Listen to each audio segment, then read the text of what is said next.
তোমাদের যাদের অত্যাধিক নেশা গেম খেলার, মোবাইল দেখার, প্লিজ বাইবেল বলে set your minds on the things above, ঊর্ধ্বস্থ বিষয়ের দিকে কি করো? ঊর্ধ্বস্থ বিষয়ের দিকে,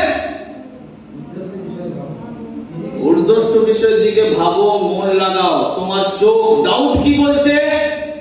আমি, জোরে বলো, পর্বতগণের দিকে চক্ষু তুলিব। It means what? কোথায়? ওপরের দিকে তাকানোর কথা বলা হচ্ছে।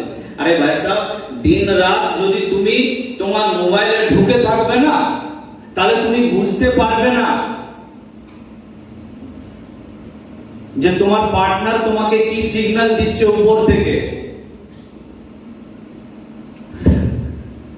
টু রেকগনাইজ হিজ সিগন্যাল, তার সিগন্যাল বা তার ইশারা বোঝার জন্য কি করতে হবে? তোমাকে উপরের দিকে তাকাতে হবে। সেই জন্যই সময়ে সময়ে তিনি বারবার বাইবেল বলছে যে আমরা অনেক বেশি কি দেখতে পাবো?